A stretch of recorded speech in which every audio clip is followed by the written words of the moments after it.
Controlling noxious weeds on our rangeland has become a great concern out here.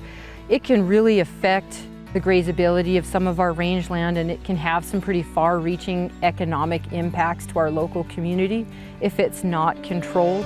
When they were out in the field, they started realizing that they were seeing a lot of Ventenata that previously we kind of just lumped as cheatgrass. Through the EQIP program, Environmental Quality Incentive Program, in Bighorn County, we wrote a TIP, a Targeted Implementation Plan, that would focus on Ventenata control, and Ryan was one of our first producers to sign up for that. The first year we sprayed a 40-acre plot just to see, because we didn't know much about it. Just didn't want to jump both feet the first year, and so we kind of dabbled with it, and treating it was successful.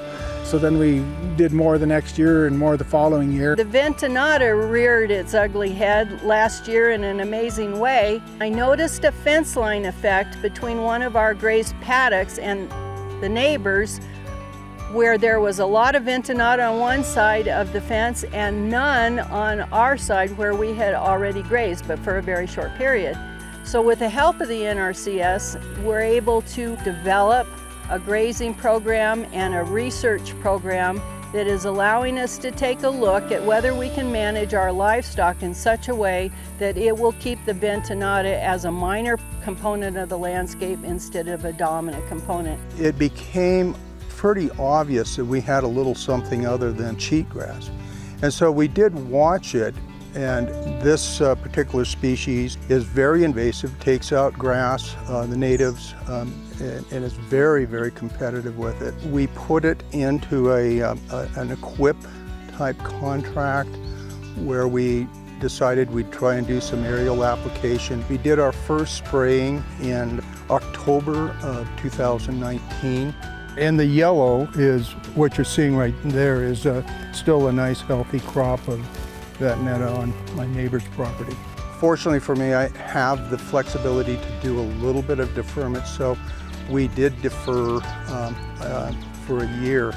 We put some more fencing in.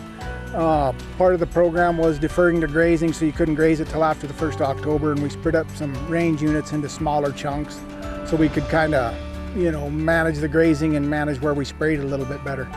We are incorporating that deferred grazing to help the perennial native species to get back on top or do well again.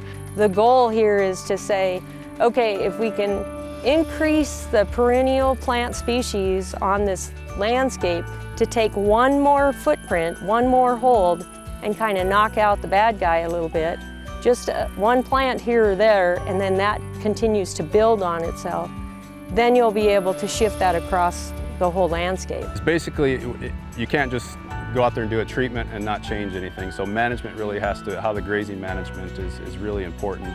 So if you can imagine the cow herd moving as a mobile force for good in a counterclockwise direction on this property, then we can see that, we believe at least, that we're having some impact.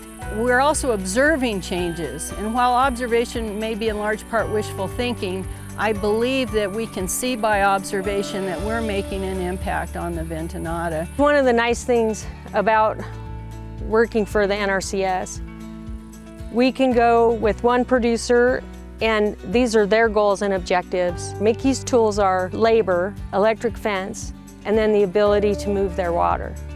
And so we work with them within their tools and they pick out their goals and then we try to help them get there. Some of the other places that you'll look at, their tools are their livestock grazing. They'll use a little bit of electric fence and they're using chemical. So those are the tools that they're going to work with. So we'll try to work with them in a manner that suits their objectives and work with them.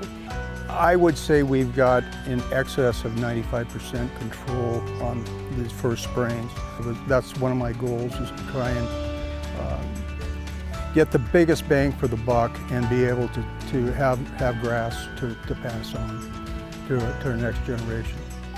The more we can get our rangeland into a good, healthy condition, we're really protecting not only the operation today, but for future generations also. And I believe that's what Ryan is really doing here too. He's made huge improvements here and always wants to leave the place better than what he found it. And I really tip my hat to that, and I think that's a great philosophy to live by.